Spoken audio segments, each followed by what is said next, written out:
football, the red zone is where a team has to make small adjustments to ensure victory. As you approach retirement, you also need to make small adjustments to ensure success. This is the Red Zone Retirement Program with registered investment advisor and enrolled agent John Mears of Mears Money Management. Hi. Hey everybody, welcome to the Red Zone Retirement Program with Coach John Mears and myself. And simulated pressure. We're going to talk about simulated pressure this week on the podcast and relate that football analogy term setup with what Coach does on the other side of things, which is finance. So, John, welcome in as always, my friend. How you doing this week? Doing good. We're recording this. It's early in baseball season, but the Angels are already probably out of it. So we can focus on other things now and focus on life. And one thing about talking about football, well, it's May when we're recording this. Why would we be talking about football? Here's a word to all of you out there that watch football on Saturdays or Sundays in the fall. Football never ends. It goes year round for all the coaches and players. And so right now there's discussion about how to properly set up a defense and how to handle that if you're on offense. And we're always trying to figure stuff out. And that's the same thing with financial planning. It is year round. We're always trying to figure out how to get stuff done, like taxes. I think taxes are a year round sport. That is something that you're doing constantly, trying to figure out, how to reduce or eliminate taxes. So football, finance, they're all kind of in the same boat. Yeah. Here. And we're going to start doing a little bit more of this. You and I were talking about it. I mean, it's your two passions. Why not? So we're going to start trying to do some more of these, but we'll also, realize that there's folks who want to learn about the finance side of things and retirement and aren't crazy about football or sports. So we're going to continue to kind of do a little bit of both things that we've been doing, but I think we'll have a good time. And, I have to make this joke. I probably won't set it up very well, but, we're sitting here doing the podcast and you're going to break stuff down for us and you're a football coach. And I feel like where's your significant other in the corner telling you what to say and not to say? Like some really famous coach the other day that got kind of in trouble for how bad that went. If you know, you know. But anyway, let's get into it this week, Coach. What is simulated pressure, first of all? Okay, simulated pressure is a defense term that we use. People that watch football on Saturdays and Sundays, you all know that the defense is the team without the ball, and they're trying to sack the quarterback, the team with the ball. That's one thing that you're always trying to do is and the term we use, we put pressure on the offense. So we're on defense, we're trying to put pressure on the offense.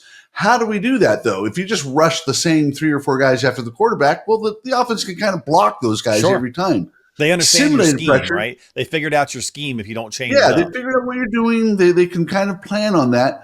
So the simulated pressure is you're going to kind of fake a little bit. You're going to actually you're going to put, instead of just 4 guys rushing the passer, it's going to look like you got 6, sometimes 7 or 8. But typically you'll have 6 guys close to the line of scrimmage, and the offense doesn't know which 4 are going to rush the passer. And who's dropping back and who's coming forward, they're not sure. One's going to cover the receivers, one's going to go after the quarterback, and it can be a little bit of a challenge for the offense to recognize that. Who to block?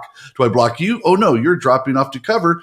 Your partner, the guy right next to you, is the one who's blitzing and rushing the quarterback. Right. We actually have to block that guy instead. And sometimes by the time we figure out that, it's too late.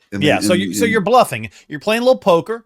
You're doing a little bluffing, which if you watch any football, you might hear him identify the quarterback's like he's the mic or, whatever. So he's trying to let his guys know. That's right. He's trying to let his guys know who he thinks is coming.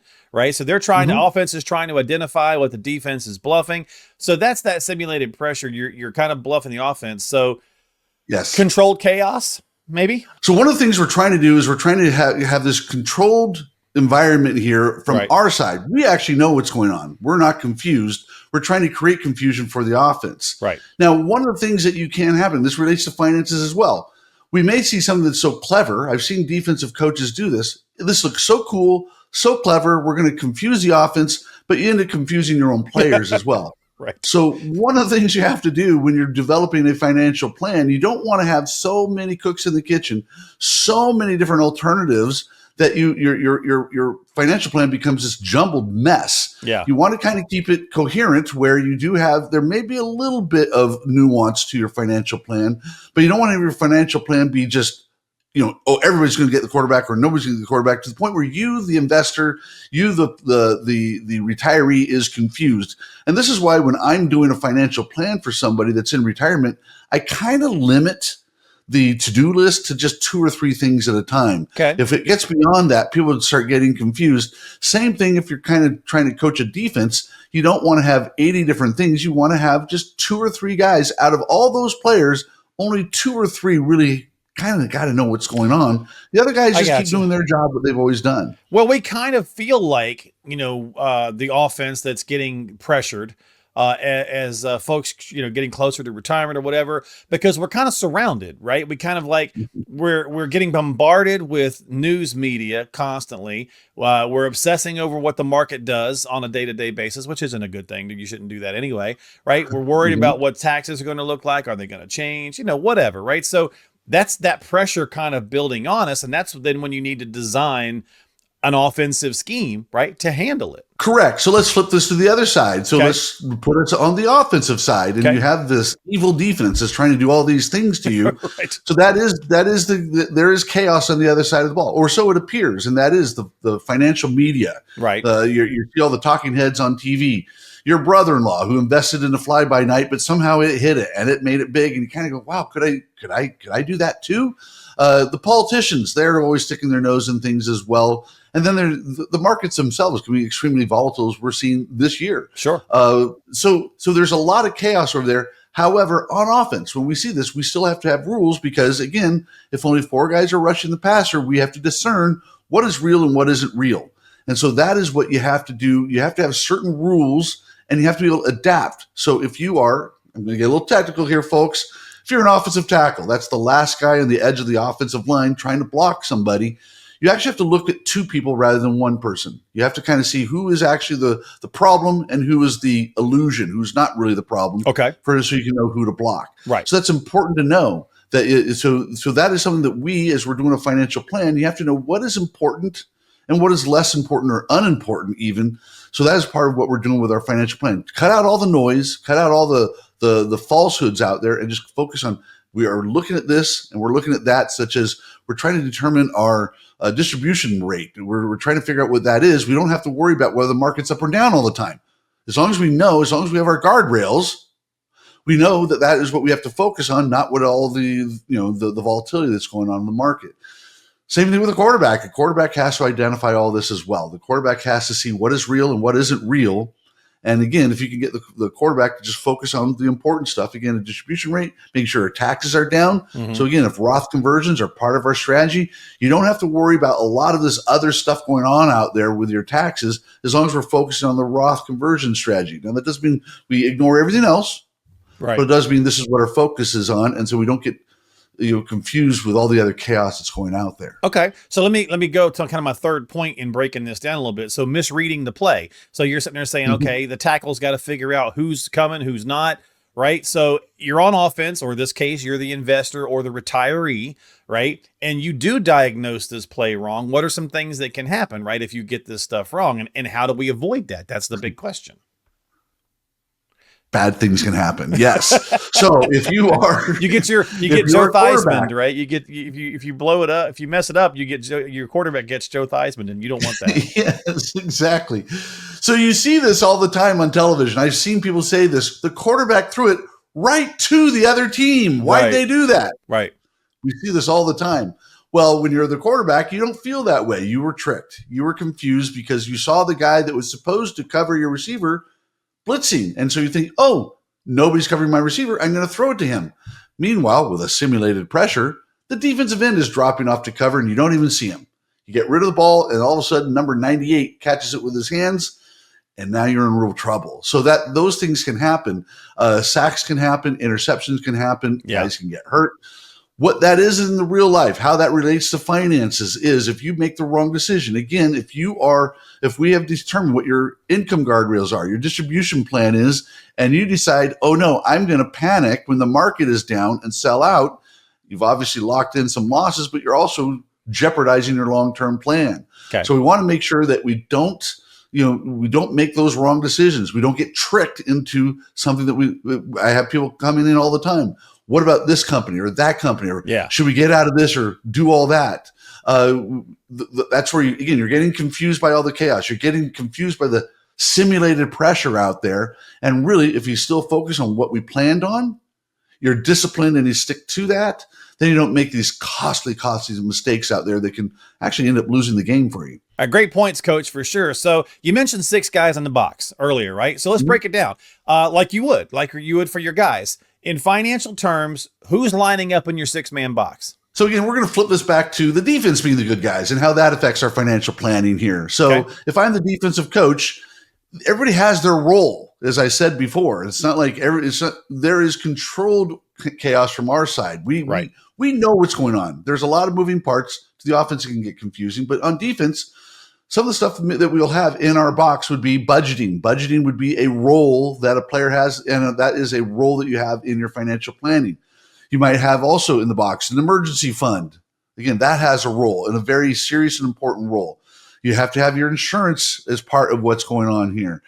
Debt management may be another one of your athletes. Retirement savings would be in your box. And I would say even investments, just your overall portfolio may be part of that. So each part of the box here, the 6 players, if you will, these are 6 factors we have in our retirement planning, all have a crucial role. They all know what they're doing individually, but they also tie into what everybody else is doing. So it all works as a unit. That's why it's so important to make sure that this part of your retirement plan is working in conjunction with the other part of your retirement plan. If I had 6 players doing whatever they wanted to, none of this would work. It would not be a winning strategy. That's a good squad, right? You got a good defensive squad right there. But they, as a coach of JV, they now have to do their job and execute and follow the discipline, right? So that's where us as investors sometimes, that's where we need you to help us, because sometimes when things get scary, we don't have the discipline to stick with it. Correct. Some people say that, hey, I need to have X number of dollars in the emergency fund, but that doesn't tie in with what we're trying to do in other areas. Or they may be, sometimes people overthink taxes. Sure. Sometimes we don't have enough insurance. Sometimes we have too much insurance. And sometimes insurance doesn't tie into what the retirement planning may do. And there's times insurance can actually be part of a distribution plan down the road. Doesn't work for everybody, but it could be. So depending on the athletes you have, and again, depending on what your situation is, that's how the plan can be. So if I have big players, I might be able to run this type of simulated pressure. If I have smaller, faster players, I'll run a little bit different type of simulated pressure. Right. So they're all different. They're all we take the players that show up at the school during the summertime, and we make them into a unit. Same thing when a client comes in, they provide us with all this information, and then we got to create a unit out of that as well. Yeah, because I mean, basically, an investor or a client comes in. Through life, we've gathered this stuff, right? So we kind of we're basically, I was talking about that coach earlier, and I didn't say his name because I was trying to be nice, but his predecessor, which would have been the great Bill Parcells, said, I'll bake the cake. If I'm making the cake, I'm picking the ingredients, right? Well, unfortunately, as a financial professional, you don't get necessarily to do that sometimes, because a lot of times we come in as potential clients and we've got, assortment of items. We go, hey, I've got this, I've got this, I've got this. Now bake me a cake. Right. And so, you can make changes and you can hopefully tweak things, but you've got to kind of work with what you've got as far as your player selection. And one of Bill Parcells' other great lines was, "You are what you are." So that is when people come in, we have limited options. We don't have every option, but we have to have those options all pulling the in the right direction here. Right. And that's one thing that Bill Parcells understood. And that's what every coach understands. You take what you have, and then we are the ones that have to orchestrate all of this. And clients have a very challenging time. Clients may know 1 or 2 of these planning areas, maybe even 3 or 4 of them, but it's hard for them to know all 6 of these planning areas. It's very difficult for them. And what we can do as a professional is we can, again, get everything tying together and make sure they're all talking to each other and communicating. Great point. Yeah, it's been good stuff, Coach. This is gold. So, one of the things that we might recommend in the coaching world, right, is, all right, now it's time to hit the film room. Right? Got to do a little study. So if you guys want some extra work to work on, and this is simple stuff, but you'd like to get a copy of John's books that can help you out with some things, check this out and order a copy of his book. John has a couple of free books, Diffuse and Tax-Free Retirement in California, that reveal exactly how you can experience zero taxes in retirement and overcome the IRS lien on your 401k, IRA, and 403b, which could threaten your future lifestyle. These are complimentary, so all you have to do to pick these up 100% free is just stop by rescuemyretirement.net. That's rescuemyretirement.net. Fill in the basic info and he'll ship those out to you immediately. That's rescuemyretirement.net for a copy of Diffuse and Tax-Free Retirement in California. Well, good stuff, Coach, as always. I hope people enjoyed this. I hope you like breaking this down for us in football terms. Yeah, it's a lot of fun. I've found over the years, I use in my office a lot of sports analogies. Even people that are non-sports fans, they understand a lot of this stuff because it's something that we can relate to that is active and it just works well, doesn't it? It really does. It really fits with what we do in the financial world. And so, like you're saying, let's do a little bit of homework, a little bit of reading up. Yep. I have the books, the videos that we have here. It's like reading your playbook. It's just, and you can watch and rewatch too, which is something that I always encourage my players to do. Watch film over and over. Watch these videos over and over. There's a lot here that we have in not just this particular episode, but all the episodes. Yeah. I'm constantly, when I'm even speaking to my own clients, I'm sending links to former podcasts and former episodes of information so that they can kind of digest that and go over it again and again if they need to. No, that's good stuff for sure. You know, and sports is great that way, right? Like it's so interesting how you almost can't even believe how sometimes it just fits into life so fantastically. Look, at the time we're taping this, look what just happened with the Kentucky Derby, right? I mean, I know the fact that a horse called Sovereignty beat a horse called Journalism to win is hilarious, right? You know, right now in the modern era when journalism's taking a pretty big beating on how biased they tend to seem to be on a regular basis. Pretty funny that Sovereignty wins it, and it's just hilarious. I mean, you can't script that stuff, right? Some people say, "Oh, it's scripted," but you know, I don't think that's the case at all, especially with professional sports, right? There might be a little I don't know, say what you will about sports betting. Maybe that's changed the games, maybe it hasn't, but I still feel like sports is one of those places where you get authentic reactions to stuff, and it's a lot of fun. So very cool. Yes. Well, thanks for breaking it down, my friend. Good stuff as always. If you need help, a lot of fun. Oh yeah, man, it's great stuff. If you need help, folks, as always, reach out to Coach because obviously your specific situation is going to vary from person to person. We got links in the show descriptions below. Don't forget to subscribe to us on Apple or Spotify or YouTube, and check out John's shorts on YouTube as well. So he's got a lot of good shorts on there as well. Good content, little bite-sized nuggets of information you can digest by hitting the film room that way. And we'll see you next time here on Red Zone Retirement Program, Simple Investing, Smart Future with Coach John Mears. Advisory services offered through Mears Money Management, Inc., an RIA registered in the states of California and Texas. California Department of Insurance License number 0685203.